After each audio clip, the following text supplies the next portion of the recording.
Chris Siddiqui and John Blair. Rounding out the team is Erin Conway, Browning Page, Errol Gonsalves, and our recording engineer, Paul Hodge. This is CBC Radio 1, 990 AM, 89.3 FM in Winnipeg. We carry a world of information in our pockets because we want to know.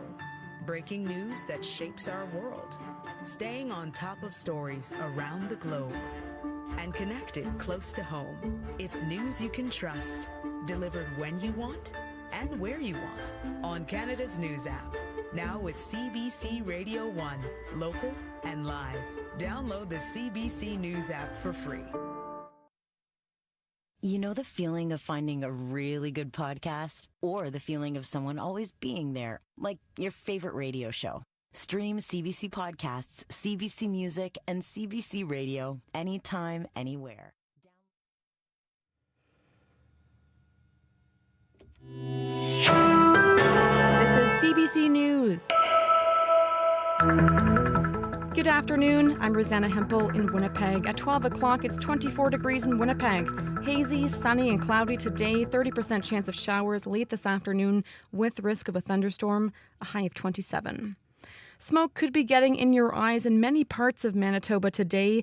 Environment and Climate Change says there are issues with localized smoke, particularly in western Manitoba. Meteorologist Natalie Hazel says fires are burning in northern BC and Alberta and into the Northwest Territories.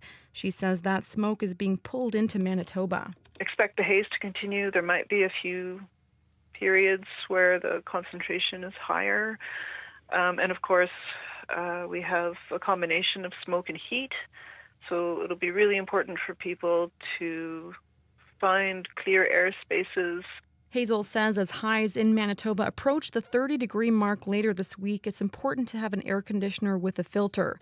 She says northern and western Manitoba are likely to see thicker smoke in the air than Winnipeg for the next few days.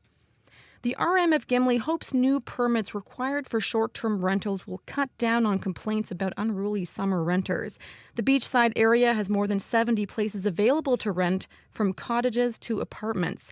For years, people have rented out their cottages individually, but with an explosion of sites such as Airbnb, there have been some problems.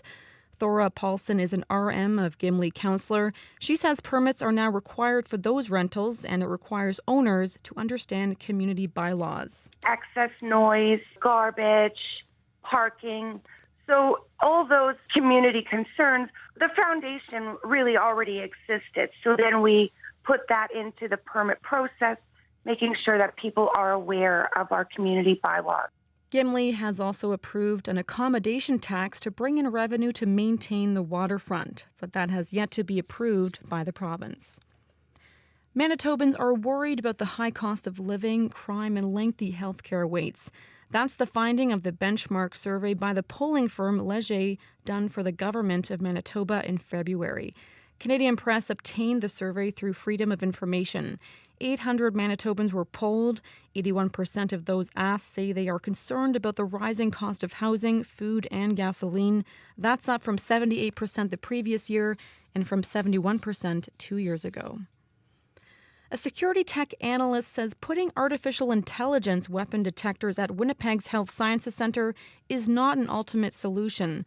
The hospital will be testing out the technology for several weeks as it looks to address violence in the facilities.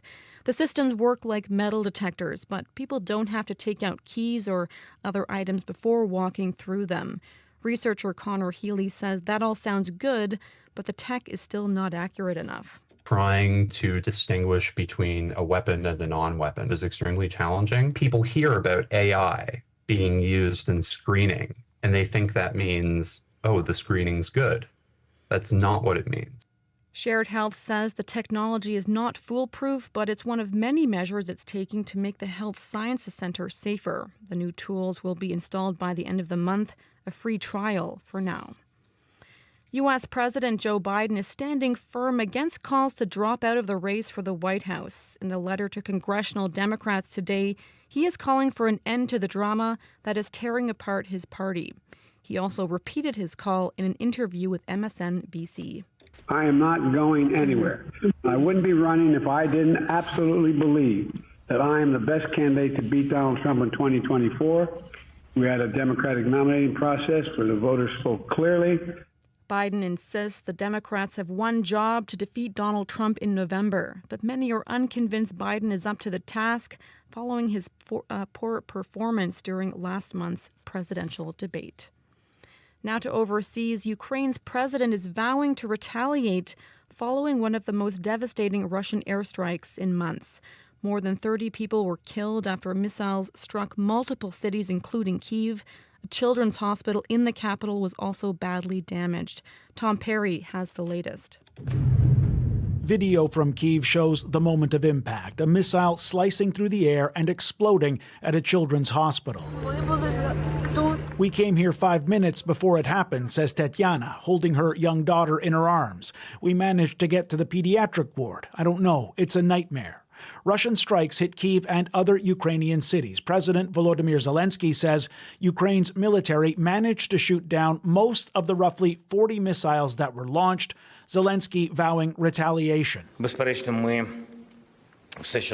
Beyond any doubt, we are going to rebuild everything that these terrorists have destroyed, he says, and beyond any doubt, we're going to answer these savages. For its part, Russia, once again, denies targeting civilians.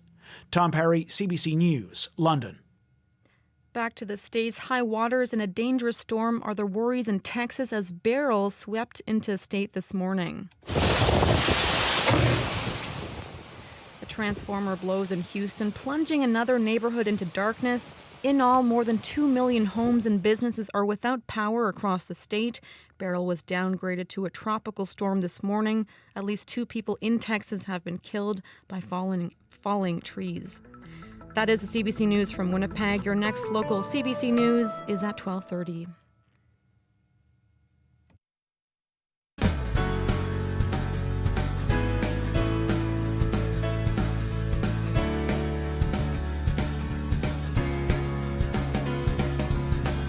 Hello, my friends. Thanks for joining me today for Radio Noon here on CBC Radio 1, 89.3 FM, 990 AM. I'm Janet Stewart. Manitoba's largest city is bustling with activity. There are plenty of signs of upgrades and development projects underway in Thompson. We're going to hear what local entrepreneurs have to say about that coming up. Why would 2 professional planners, people who've never RV'd, invest in building an RV park? Some of it has to do with childhood memories. The story behind a new development off Highway 59 coming up. And in our call-in conversation today, it's tough enough to land a job. How do you keep it? On our conversation, we'll talk about a disconnect that seems to exist between employers and some of the young people they're hiring. Let's start today talking about the boom in Thompson. Thompson's 2024 financial plan includes nearly $41 million for capital projects, including a new pool. Upgrades are also happening to the airport, the collegiate, roads, and bridges. All that work makes people hungry. Harsh Soni, his brother, and their parents run a restaurant in Thompson called the Chili Chat. They opened it shortly after moving to Thompson from India in 2018. When the landlord at their first location wanted to redevelop the building and their lease ended, they debated leaving. It took them 10 months to find a new space in Thompson. In the interim, Harsh Soni says they asked themselves a lot of questions. Should we go ahead with again opening the business, because it takes a lots of expenses, right? Like to build a new kitchen itself. But looking at the development in the Thompson, like people are coming here. That's what I see. Like from 1 year ago, we don't see a lot of people in Thompson. We thought like this is a lesser populated place, but now it's increasing. It's booming. That's what we see. And we thought like better not to open somewhere else out of Thompson and just open up in Thompson. Like, why not open here? We already had a presence for 3 years, 4 years. And if we do it here again, it would be much better because it's already a booming market here. We see lots of development at every corner of Thompson going on right now. there are lots of new contractors that I see here coming from other towns because they're developing Thompson right now. So that's what we see. And it gave us a bit push that okay, let's do it in Thompson. And because we were looking at the other options also, we were thinking about Winnipeg also, we were thinking about other cities also, but we stick to Thompson. We had a presence, and we see like it's a booming market here, and that's pushed us more. And the love from the community itself, like our old location already had so many people coming in and giving us so many good reviews and comments about how loving they felt when they came to the restaurant. They were so happy that we existed in town, and that just kept us motivated to be in Thompson whenever we open. Like there was no doubt about reopening in Thompson itself, because even for the 10 months we were closed, we were receiving messages from people saying that we miss you guys. You are very, like, we are eagerly waiting for you to open up. And that just kept us going and thinking that, yes, Thompson is the place where we want to be, and then we will reopen no matter what happens. So that's what kept us going, and that's what we did. Now, that second voice you heard was Hirsch's younger brother, Himanshu Soni. At 22, Himanshu's convinced that if you're willing to work for it, Thompson can be a land of opportunity. As an immigrant family, whenever you come to Canada, you're thinking about where you can find a job quickly, save money so that you can support your family and grow and have a life here. That's what then Thompson came to mind, because Thompson in 2018 had a lot of opportunities for jobs. It was a smaller town, which we preferred because of how convenient it would get to move across town and find jobs, or when you don't have a vehicle, it's easier to commute in a smaller town. So keeping all those things in mind, Thompson was a good choice for us to start off, and we have been here ever since. For me, my personal opinion is that Thompson has more positives than it would have negatives.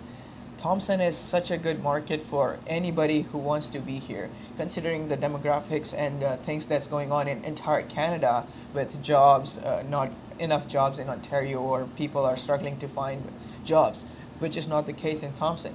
If you're willing to put in work, and if you're willing to do the thing that it requires you to do, then you can find innumerable opportunities in Thompson, and there's no stopping. So you can, I myself have done multiple jobs at one time in Thompson, but then my experience when I moved for university, it was even hard to find a part-time job, which is not the case in Thompson. The development itself is so good that in near future it's just going to keep on going. It's nothing that says or shows me or indicates that Thompson is going to stop anytime soon, which is a good point to focus on rather than thinking about any negatives. For me, Thompson is a market where I want to be in. Like, I'm going to school for business education, so once I'm done with that, I would definitely come back to Thompson and start many more businesses, because I am just in love with the market that it has to offer. Himanshu Soni, his other brother Hirsch, and their parents moved to Thompson in 2018 from India. For breaking news as it happens, stay with CBC News. For the latest updates and what it means for Canadians, stay with CBC News.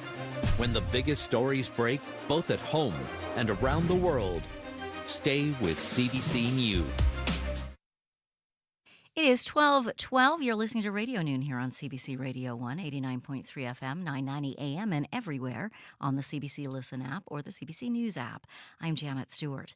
Madeline Roger describes this next song as a question, a wish, and a wondering if a former partner and she could find their way back to friendship.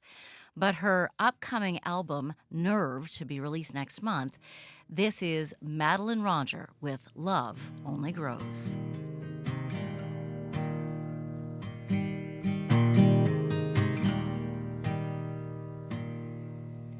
What am I supposed to do with you, my old lover, my old lover?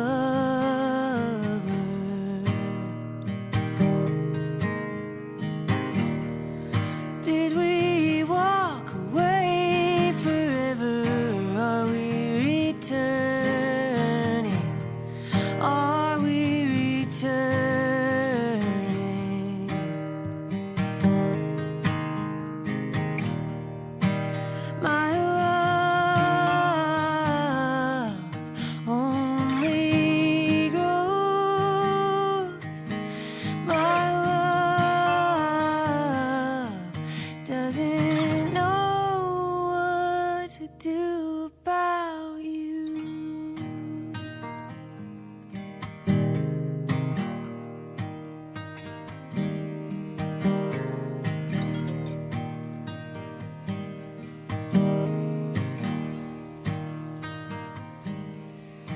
still talk and talk for hours. What are you dreaming?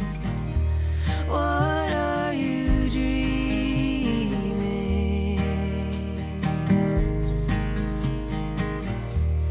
And if you're in a world of trouble, I will come running. I will come running.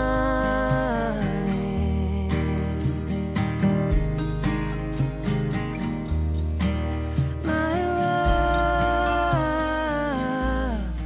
only grows. My love doesn't know what to do about you.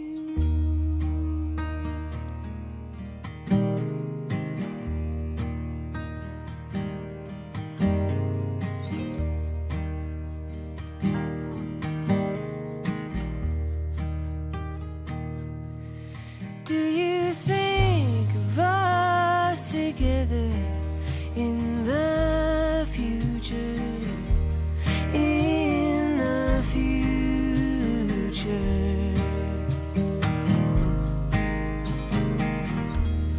There will never be an answer. Let me down easy. I'll let you down easy.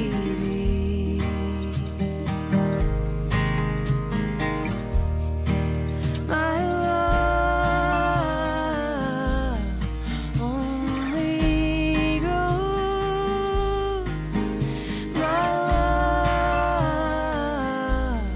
only grows. My love only grows. My love doesn't know what to do about you.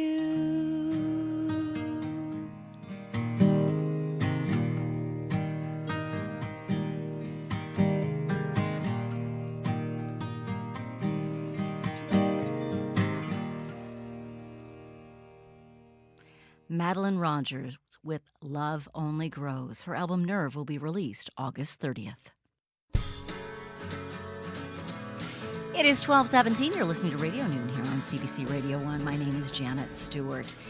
You know, it's hard enough to land a job. How do you keep it? Our guest on the Radio Noon Calling Conversation today says she hears from employers that many young people they hire lack leadership skills as well as mental resilience, decision-making skills, and communication skills. Well, what do you think of that perspective? Is it unfair? Or is it right on the money? Join our calling conversation after the 12:30 news and weather, or send us a text, 204-588-7355. What do you want out of a campground? When two professional planners took on the job of designing one, they imagined a place where adventures begin.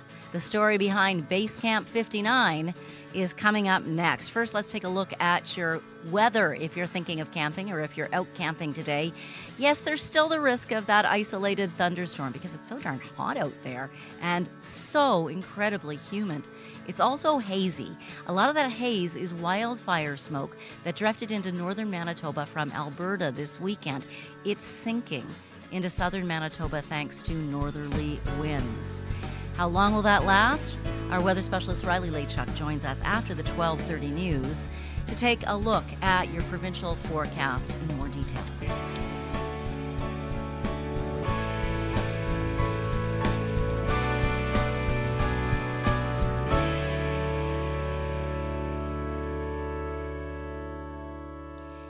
If you've ever traveled in an RV, you know most campgrounds are filled with concrete or asphalt. They're designed to make driving and parking a big rig easy.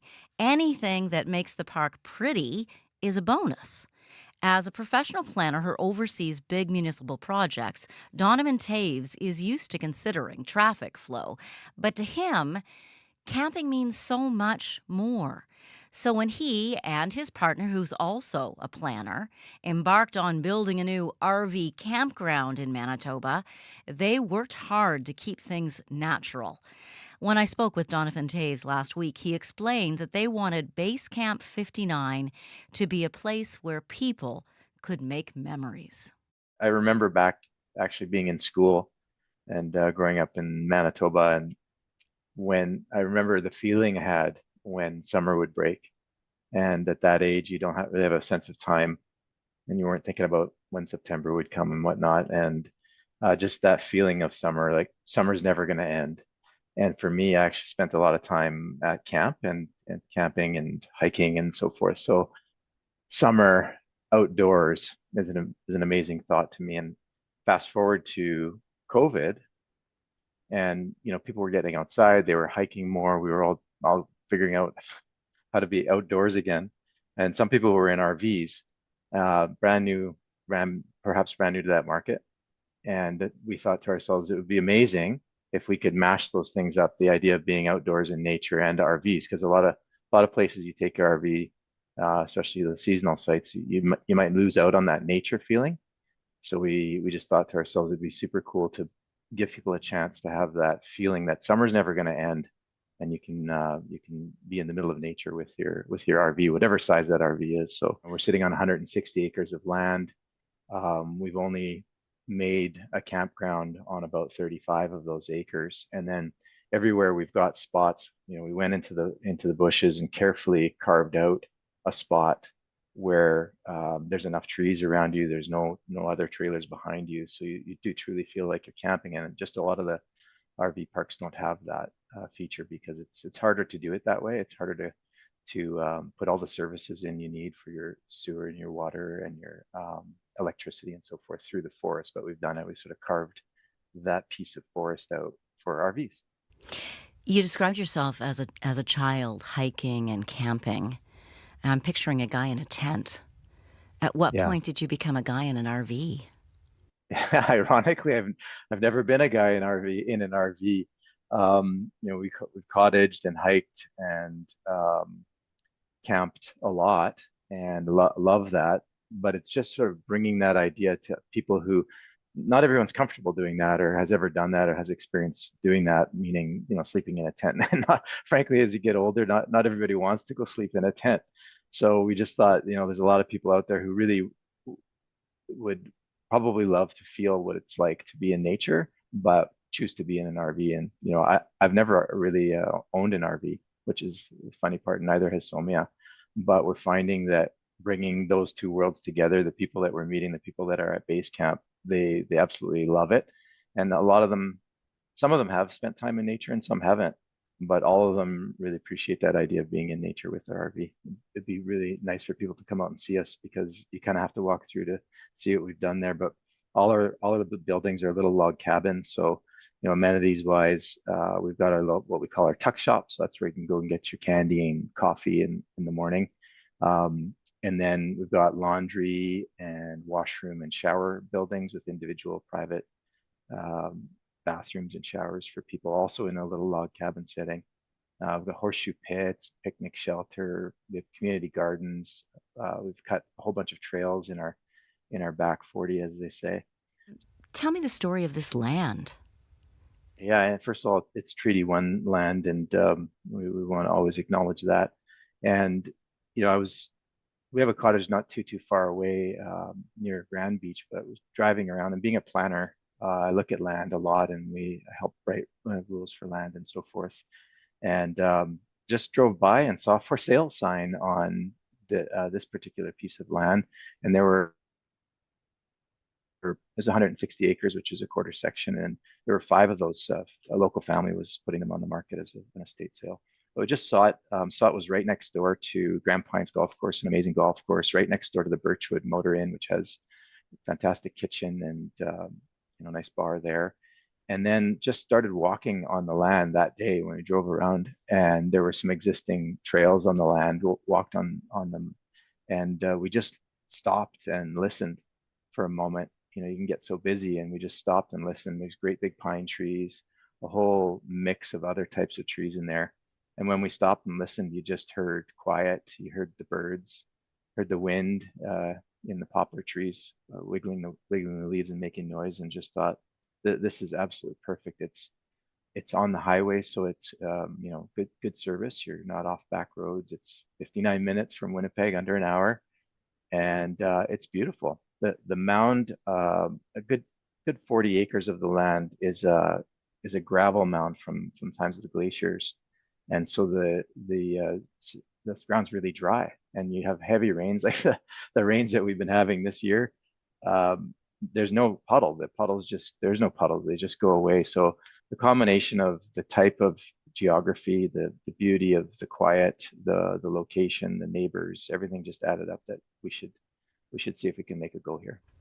Do something beautiful with it. And, to do something beautiful, you gotta share it, I guess. You have to do something. So we did a very minimalistic, surgical, careful construction where I went in and just marked everywhere we should go and not go.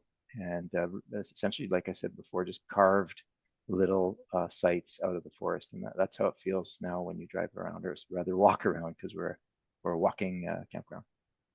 Donovan, thank you so much for your time today, and good luck with the project. Thanks for having me. I really appreciate the chance to share this with folks. Donovan Taves and his wife Somia Sadik own Base Camp 59, a new RV campground between Graham Beach and Victoria Beach.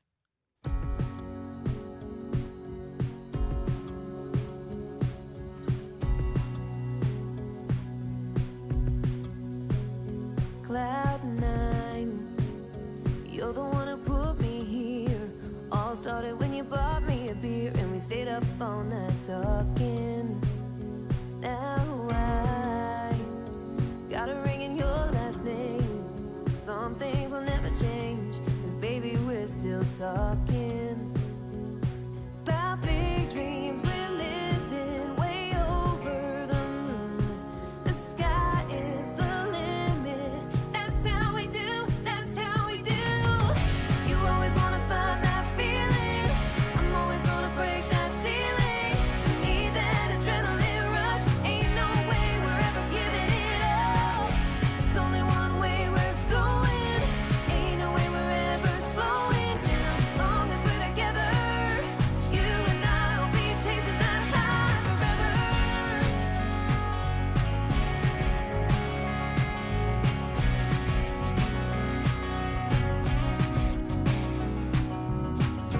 Nothing ever hits like the first time.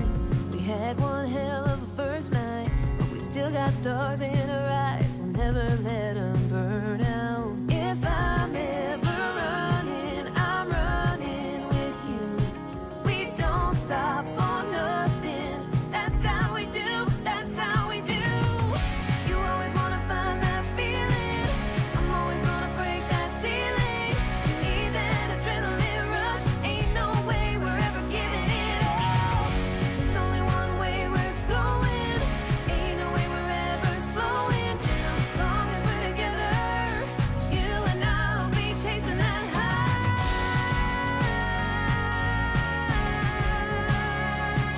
forever.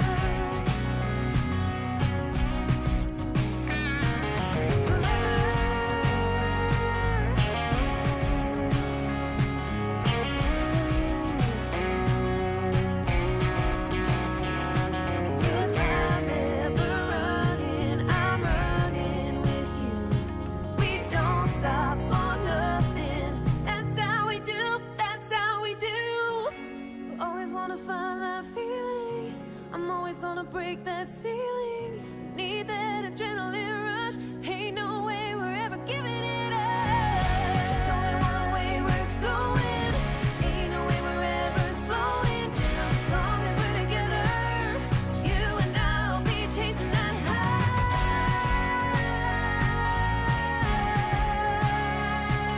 forever. Chasing that high.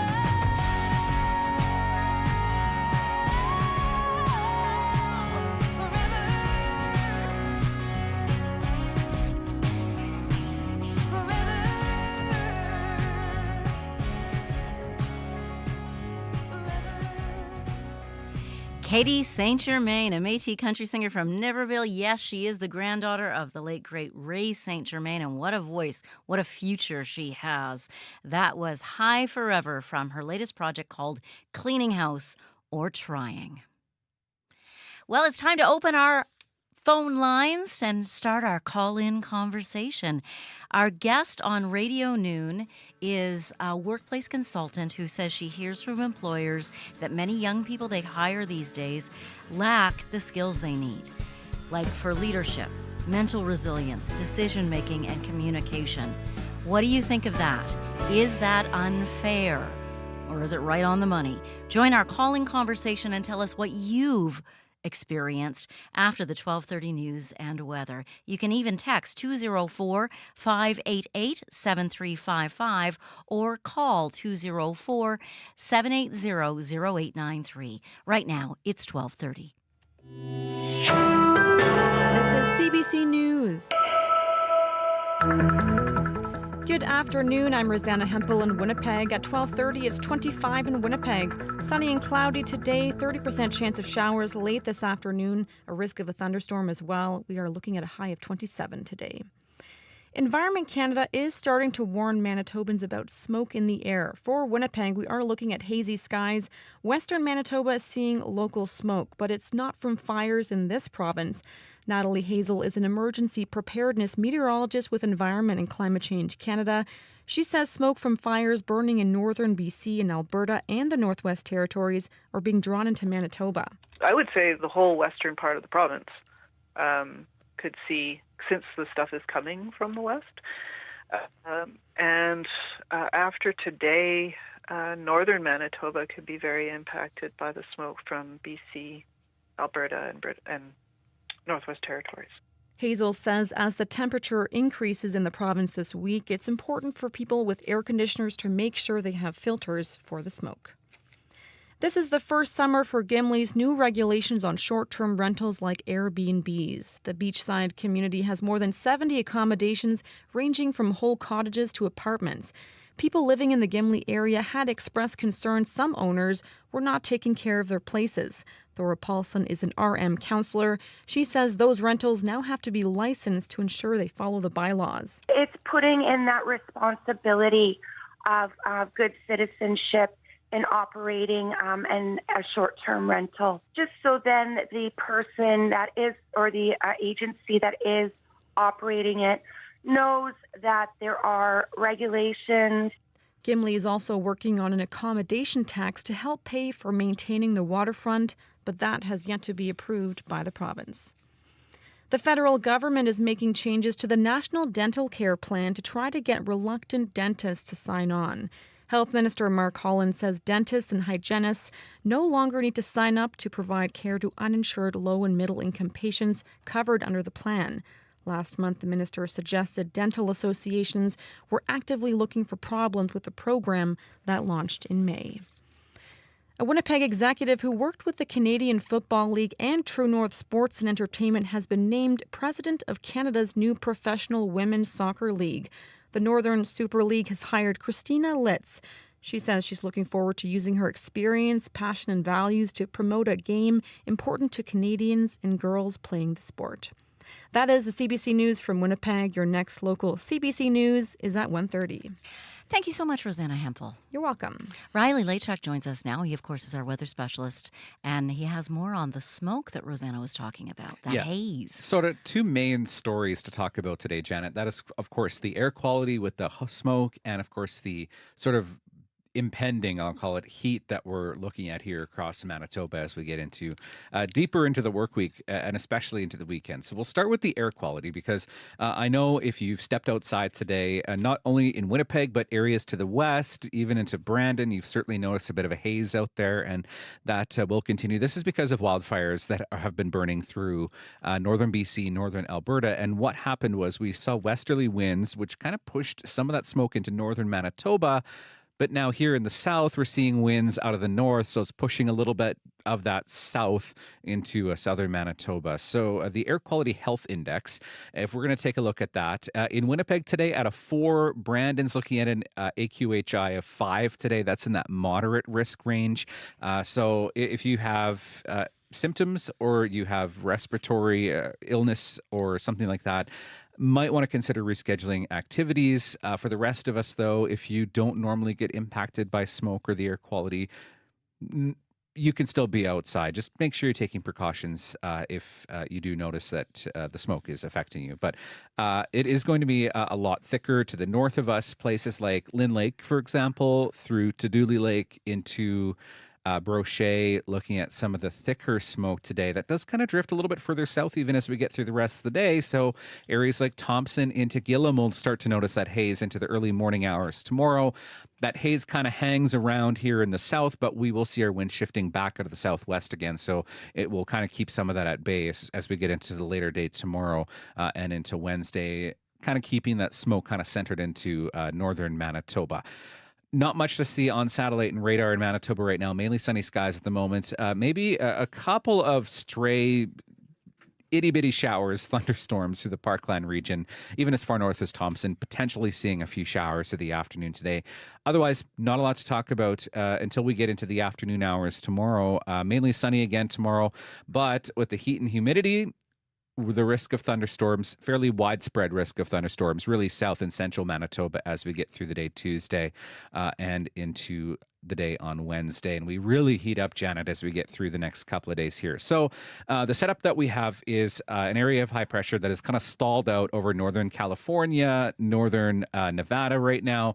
That is causing those heat warnings through Alberta into British Columbia. That does kind of move a little bit further to the east as we get through the day on Tuesday, kind of stalling out over Colorado. By the time we get to midweek, we start to see those temperatures really moving further to the east here in Canada. So Saskatchewan, Manitoba into those high 20, low 30 temperatures as we get into Thursday, especially into the day on Friday. So we're really going to see the heat turning up as we get into the later part of the week. 25 right now in Winnipeg, 24 in Brandon. Thompson this hour is at 26 degrees. Gillam's at 24. The forecast for the rest of today, I've got us at 27 here in Winnipeg. Thompson also 27 degrees. Risk of some thunderstorms this afternoon. 28 in the Pas and 26 in Brandon. 29 for Winnipeg tomorrow. I've got 30s for Wednesday, Thursday. 32 degrees on Friday. Watch the humidity, feeling closer to 38 or 39 by the time we get to Friday, Janet. 37, the feels like temperature for Saturday. And if you're wondering how long this lasts, I've got us in the high 20s really right until about the 15th, 16th of July. So into early next week, we'll see these temperatures hanging around. So those are the times that you need to think about your elderly neighbors. Exactly. You need to make sure that everybody's hydrated and check on anybody who might be at risk because that's dangerous. That's getting into that dangerous heat. I know a lot of people are looking forward to what they consider this summer heat, but it can be quite oppressive to some people, especially if you don't have air conditioning, for example. Riley, thank you for keeping an eye on this. No problem. We'll keep watching it throughout the week. Thank you. Riley Lightcheck will be back during Up to Speed this afternoon, a program that airs here between 3 and 6 p.m. Chloe Friesen is your host today on Up to Speed as Faith Fundal fills in for Marcy Marcusa, who's having some well-deserved holiday time. Riley will also be back during our Winnipeg newscast tonight on television and here on CBC Manitoba's YouTube page. Hi to everybody who's watching on YouTube. Remember, you can send in comments and we'll pass them along to our special guest. It's time for our calling conversation, and we do want to hear from you, Manitoba. What have you witnessed when it comes to a disconnect between younger workers and those of different generations? 204-780-0893 is our live line. Call us now. 204-780-0893. If you prefer to text, although I would love to hear your beautiful voice. If you prefer texting, though, 204-588-7355. We especially want to hear from younger people. You know, what do you think about all this? Do you think that the employers need to make some changes instead of thinking that the issue is with the people they hire? It is hard to land a job sometimes. How do you keep that job? Our guest on our calling conversation says she hears from employers that young people these days lack communication skills and resilience. Do you agree with that? Is it unfair? Again, 204-780-0893. Joyce O'Didison is a leadership coach and a conflict analyst. Thanks for being with us, Joyce. Janet, thank you for having me again. So what exactly do you hear from employers? Well, employers are concerned because they want to have the next generation in the workplace, but the requirement, those life skills that allow them to thrive, they are struggling. And it's not something that happened magically. It's over time we see the gradual decline, we see the gradual lack of good decision making skills, mental resilience, the ability to have conversations and to develop those relationships with someone outside your age group. Those are also challenging for them. Well, is that just a comparison, though, between the new workers and those who've been there? Because you say this has developed over time. Well, we see that it is definitely a challenge for the new workers. But when I say over time, it didn't happen. They didn't just show up with that. We let it happen. I think as the parents of this generation, we have to come back and say, what did we not do? Or what do we have to do differently for this generation? How do we support them? We can't parent our children the same way that we were parented. It just doesn't work. We're in a digital age. And things like time management that we learn and we probably took for granted is very different now. And it's a necessity for children to learn to negotiate time. And when they come into the workplace and they're working with an employer, understanding that your employer is also very busy and they may not have the time to give you accolades for everything that you've done right after you've done it. You need to be able to make a list of what you've done, why you've done it, and then when you have those meeting times, be able to report confidently, this is what I've done, this is where I've been, and how do we get to the next level. So I think that's really important for them. Manitoba, join this conversation. What is your reaction to what Joyce Odidison is saying? What have you witnessed in the workplace or with your own kids or with yourself and your own employers? We want to hear from younger people and folks who've worked for generations in an office environment. Let us know what you've witnessed. And what do you think about the parenting changes that Joyce is calling for? 204-780-0893. If you'd like to text us, it's 204-588-7355. So, wow, so many skills young people are missing. You mentioned parenting. We've let it happen. How have we let it happen as parents? I think we've gotten so busy as parents in the digital age. We're trying to learn all this new technology, and we see our children very apt to it, and we forget that the human skills to manage that is something that we need to teach them. So they're great on the phone. They're better maybe at social media than we are. Yes. But what do I do when I'm face-to-face with a human? Exactly. And how do I manage my time? How do I do things like, how do I negotiate with myself?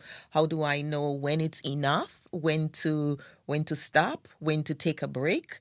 Because we see our kids, they become addicted to those games. We see them becoming addicted to all those online games and video games. And it's not a bad thing. It's how do you manage it? Right? So we do need to have different types of conversations with them. And we do need to help them to learn differently and to reason differently.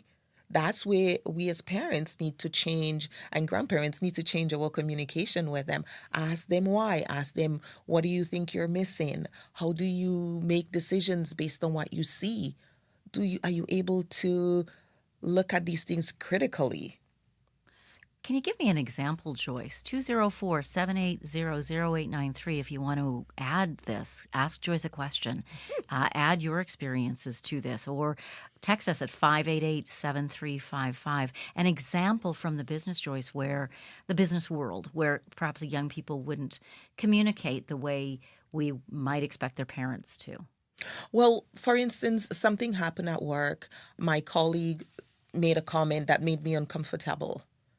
I don't know what to do because this is something that's new to me. I don't know how to negotiate, how to have those tough conversations. So I just ignore it or don't deal with it. And then I'm lashing out, or I'm crying, or it becomes a bigger issue. And so they don't have the ability to say, to really deal with those issues, especially when they're working with leaders. And some of the questions that I get from some of my listeners who said, hey, Joyce, can you tell how can employees effectively address the issue of lack of accountability among managers without causing conflict or being perceived as insubordinate? Lack of accountability among employees. Employers, bosses. Yes. What did your listener who sent that message in, what do you think they meant by lack of accountability? In what way? Well, exactly, that's their definition of accountability. So when you say lack of accountability, okay, the leader isn't doing the things that we think they should do, and they're not holding the employees accountable. So there are different scenarios, and I've encountered this before. So when I hear this question, I ask the question like you, what does that mean? Do you feel that your leaders aren't accountable to the rules, or they're making assumptions about what they see without recognizing there is a bigger picture? So I've had some coaching sessions around that. Oh, I'll just change this. Well, maybe it's not your job to change it at this level. Maybe you need to talk to others. You can't make that decision on your own without communicating this is what I noticed with my supervisor. This is what I think would be a better option. What do you think? Or engaging the team in dialogue and saying, hey, why are we taking all these steps? Can we change it? Or just going and changing it on your own. That is not the right way. But they don't have the reasoning. And many of them get stuck in those little cycles of understanding the bigger picture at work and knowing that when I look at something from my lens, I'm only seeing it from here. I don't know how it connects with couldn't you say that else. of anyone of any age, any generation who's new in an employee situation? Absolutely. But we're seeing it more common with this generation because they don't understand the consequences. There is this disconnect between action and consequences. 204-780-0893 or text 204-588-7355 if you've got something to contribute to this conversation. This generation, I can hear people's eyes rolling and thinking that they're being blamed for something, that no, it's not a blame. It's a catch up. And I think we've been going at it the wrong way. We're thinking that somebody should be blamed or somebody should be condemned. It's not. Life is so busy. We have had so many changes in our society in the last 50 years. But we're so busy changing, we haven't actually paused and say, hey, what's missing?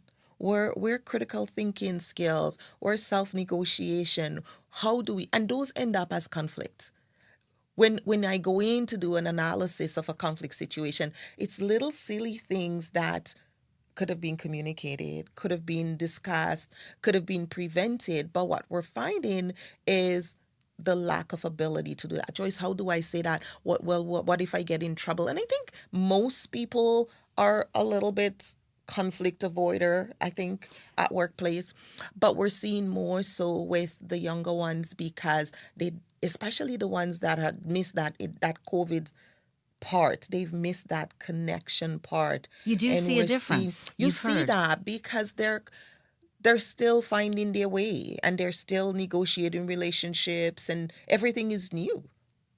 Right? So right. It's challenging. With being in the workplace with people and all these different personalities and communication styles. That is one of the more difficult things. And it always perpetually has been long before we had the pandemic shutdowns. Absolutely. This is not new. Not new, but perhaps a little bit exacerbated. Yes. Erica's joining us now. Erica, thanks for calling Radio Noon. Thanks for having me. What do you think about what we're talking about here today? Yeah, absolutely. So I think it often presents like it's a generational issue. And I think that's often, because it's presenting in an age gap, it's easy to go there for sure. But I think what's more often the case than not is that there's changes in how people understand the world. And we have a difficult time talking to each other across those divides. So, for example, if we look at it through an anti-oppressive lens, we know that much of what we consider to be professional is based on standards that have been developed through things like white supremacy culture and, what like whiteness and how that plays out in our institutions. And the other thing is, I'm 40, almost 40 myself, so I'm like an elder millennial. And my generation and younger is way more aware of their neurodivergence than any previous generation. And it has huge implications in the workplace when people have things like ADHD, autism spectrum, bipolar disorder, other mental illnesses. And I think, I've been someone who's worked in a workplace where leadership was barely trained, let alone trained in these additional experiences in the workplace. And so I think it's easy to point a finger and say, this upcoming generation doesn't know what they're doing or can't do things like I do. But I think it really is important for employers to get really good at understanding anti-oppressive workplaces and how to work with neurodivergence to really get the best impact from their employees. So anti-oppressive workplaces, for example. Can you give me an example, Erica, of how that might be perceived by someone? Perceived by someone how? What do you mean? Well, in a subtle way. I mean, obviously, if an employer's being racist or really, gotcha. but like a microaggression or something that someone of a different generation, a boss who's older than their new hires might not see or be tuned to. Yeah, I see what you're saying. So, one of the ways that this plays out is in terms of hierarchy. Many cultures, many people's experiences don't come from a hierarchical background.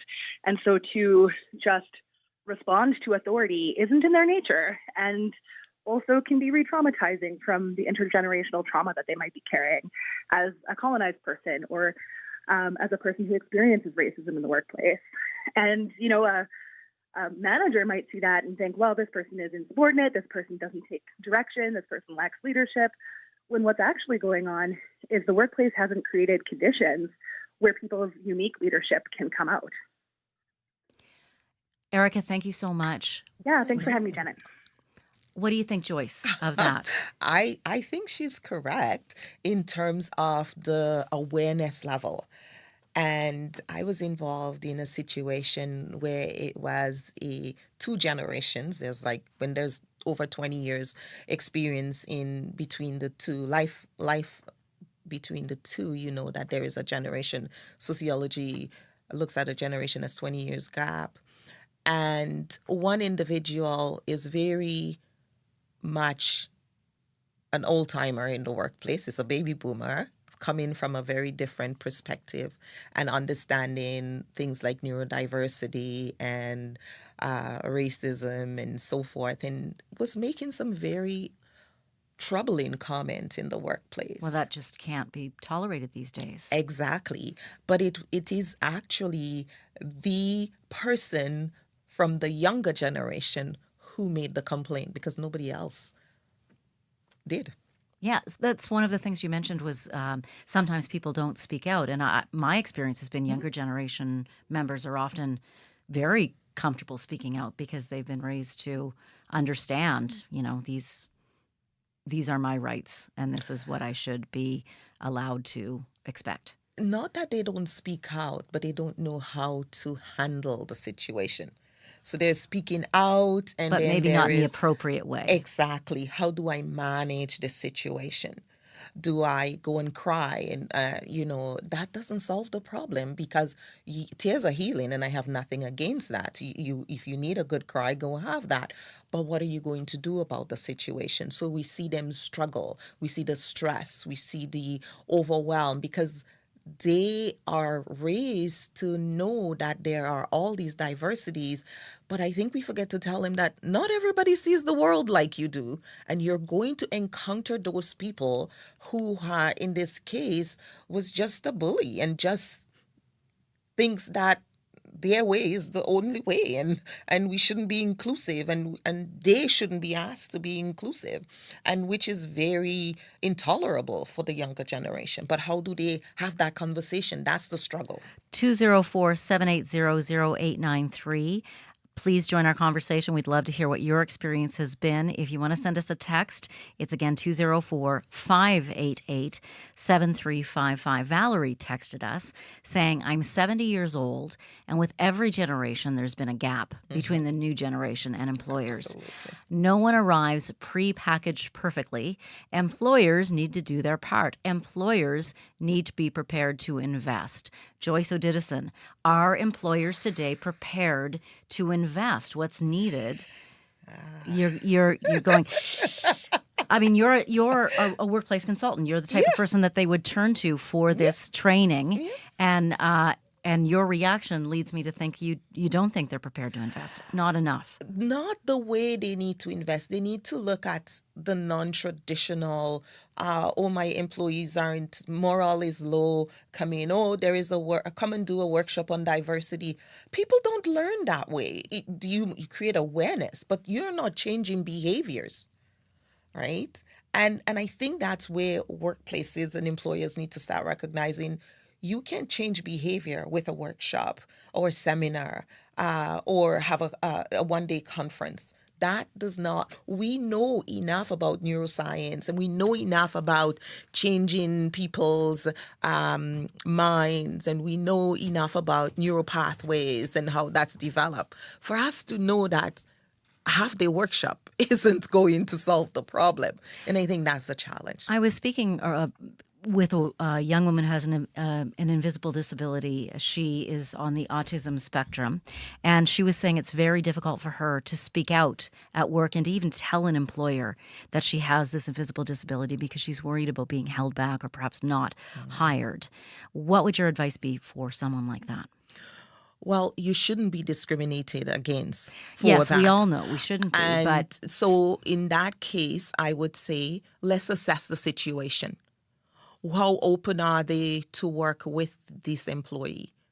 And what are the needs? Can you do your work properly, efficiently, without accommodation? Because we have a right, organizations have a responsibility to accommodate. There is reasonable accommodation. So you need to take your right for that need accommodation. So if you were the person applying for the job, at what point do you disclose that neurodivergence? Do you get the job based on your merit, and then if you find you need accommodation, ask for it after? I think so. Absolutely. Because if you're qualified for the job and you can do the job, and you get the job, and when you're in the job, you recognize you need additional tools and resources, then you ask for it. Because if that's your fear, there are some employers that encourage people to disclose their diversity, their neurodiversity. But as we know, it's not always the case. So I would apply for the job, and I would go for the interview, and I would do my very best to get the job. And while I'm in the job and I'm now employed, my employer has a responsibility for reasonable accommodation. And at that point, I would have the conversation where I need to get that support. Joyce O'Didison, thank you so much for your time today. Joyce is a leadership coach and conflict and conflict analyst. I'm going to have conflict with Chloe Friesen any second now if I don't let her squeeze in a promo for what's coming up. Not. How could I have conflict with you? You're Never. Too lovely. Never. So are you. What's coming up on Up to Speed today? Okay, so we're going to speak to a 68-year-old dentist who's fed up with online dating, and he's doing something about it. We'll hear more on an upcoming speed dating event for sophisticated seniors. There you go. Speed dating for seniors. That's on Up to Speed. Thank you, Chloe. You're welcome. Done so efficiently. We still have time to mention a workshop that you're holding, Joyce. Yes. You have a workshop coming up for parents? Yes, I actually have an open house coming up on July 18th, and that's for educators, parents, grandparents, supporters of the youth in the next generation. Let's help them because if they don't deal with these stresses and we're not providing them with the right support, it starts to tax their mental health and well-being. Interpersonalwellness.com to find more information. Interpersonalwellness.com. Joyce O'Didison, thank you so much. Thank you so much to Marshall Hodgins, to Wendy Parker, to Brad Lillies, everyone who's helped put this show together today and bring it to air. Thank you most of all to you for listening. To keep this conversation going and to comment on anything you've heard on Radio Noon, remember you can call us anytime, 204-788-3797. I'm Janet Stewart, and we'll chat tomorrow. Thanks for being with us.